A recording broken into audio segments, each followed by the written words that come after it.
WWE is one of the largest wrestling promotions. AEW, since its arrival in 2019, has created an impact. AEW has become a force to be reckoned with, signing top names. As a result, the rabid fanbase for the company has made it one of the most popular promotions. WWE, a juggernaut in wrestling, have held their position in the industry for 20 years, ever since they bought WCW, though with time things change. Despite WWE being in profit, it may not be sustainable. This is Wrestling Hub, and here are reasons why AEW could take out WWE.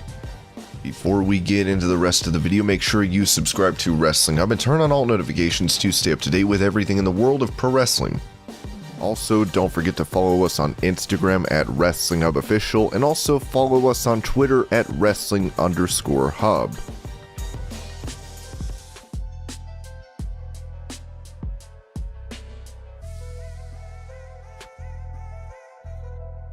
Vince McMahon was the one who introduced the Attitude Era, the most successful era of wrestling. Sometime into the PG era, however, it became obvious he was beginning to lose touch. Conversations that former WWE stars have had in interviews after leaving the company have made it clear that his sense of humor and priorities differ enormously from what the rest of the world wants. Jon Moxley's interview upon leaving WWE remains particularly relevant, as he noted, "Like I was saying a couple weeks back, even when I was in WWE, just let the performers be authentic and let them do what they do and go out there and show off their skills in the best way possible." Tony Khan is such a huge wrestling fan of all different styles and eras. He's so familiar with everything that he just wants to watch the wrestlers be their best selves. So when he puts a match together and we get Lucha Bros versus Young Bucks, he's just like, I can't wait to see this. He's not going to tell them what to do. He just goes, go out there and do it, do your thing. And that's what it should be. On top of that, having the power to fire almost anyone that he disagrees with and being surrounded by more and more yes men has made the situation worse. Shortening names of superstars, making fun of wrestlers who are short, and not utilizing top tier talent like Chad Gable simply because of his height are decisions which may not look too big at first, but are cancerous in the long run. In this case, AEW take away frustrated WWE fans.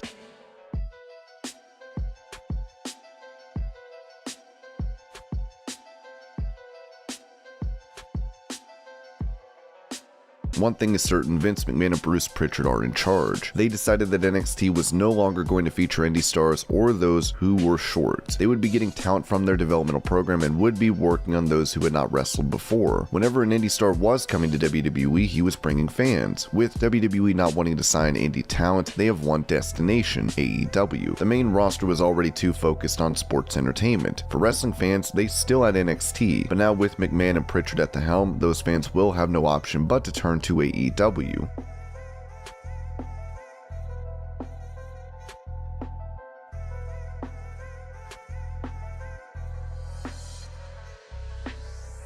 When AEW arrived, WWE decided to sign as many stars as possible. When the pandemic hit, many stars were released in 2020 and the next year, with the company reporting record profits. With this situation, fans had no choice but to wait with bated breath to see if their favorite stars stayed in the company. AEW were right there to pick up stars like Andrade, Daniel Bryan, Aleister Black, and more.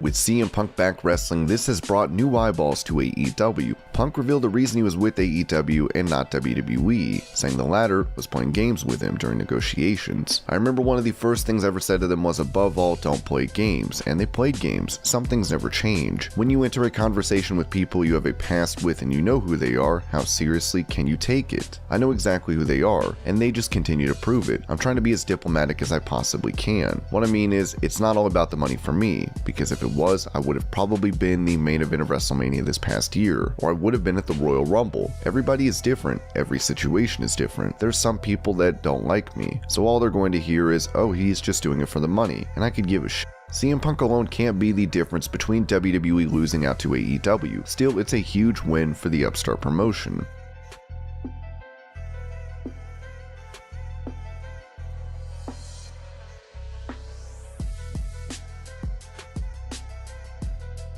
WWE have brought back stars like Goldberg, Hulk Hogan, Stone Cold, The Rock, and John Cena, hoping their presence will lead to better ratings. However, it's a temporary solution. In contrast, while there have been wrestlers who are legends in AEW like Sting, they are not part-timers. Overall, AEW's use of legends is far better compared to WWE, which will help in the long run.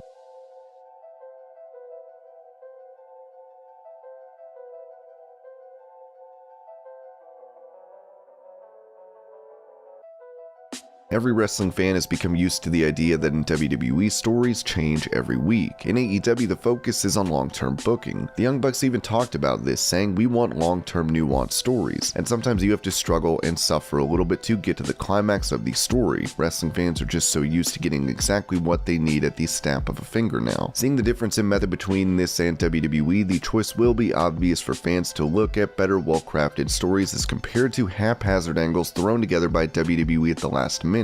Matt Hardy even talked about the difference between WWE and AEW style of telling stories. It's been fun and I think it's been cool, and even like just recently I went back to explain part of the story online, which I did myself to clue people in if they weren't following, because I just feel like for the longest time, and I know WWE, they are big believers in it, you almost have to hammer the audience over the head. It just has to be simplified. It has to be a very easy story to follow, and I feel like we're at the point where there's so much great entertainment out there. Pro wrestling audience really is a niche audience in many ways, and you do want to do things that are going to attract casual fans in, but I think the people who've been watching long term, I think you need to reward them by telling these stories that are intelligent, long stories that also have subtle details that they have to pay attention to.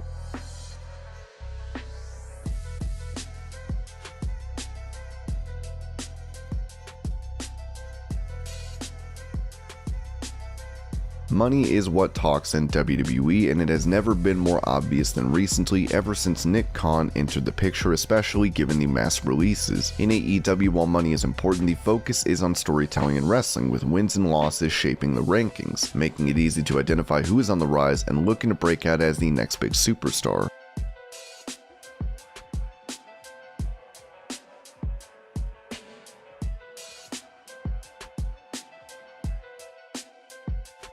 In AEW, fans matter. If they have an unpopular storyline and fans speak out against it, the company slowly takes it off. In WWE, fans have to take over shows before the company considers listening, with Kofi Kingston and Daniel Bryan able to win titles thanks to fan support. WWE don't even think that AEW is competition, according to Bully Ray. Do you think that would be happening if Vince McMahon really thought AEW was competition? If Nick Khan really thought AEW was competition? I'm not saying that I agree. What I'm saying is I'm trying to get everybody into their head. If they thought that this was serious competition, would they be letting Punk, Bryan, Cole, Mark Henry, The Big Show, or Christian? Would all these talent go to be scooped up, instantly be put back on TV? I just don't think so. WWE has treated fans like fools, and this has hurt them over the years.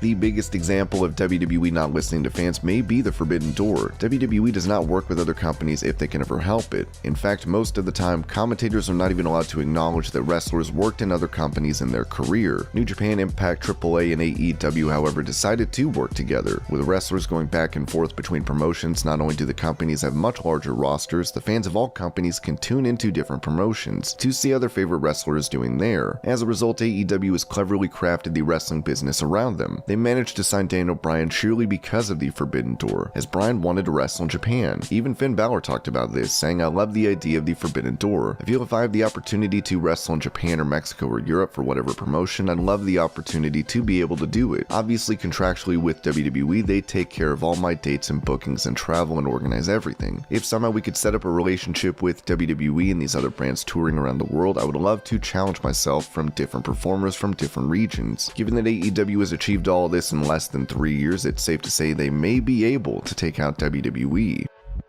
And these were reasons why AEW could take out WWE. I hope you're all having a great day. Thank you so much for watching, and I'll see you later.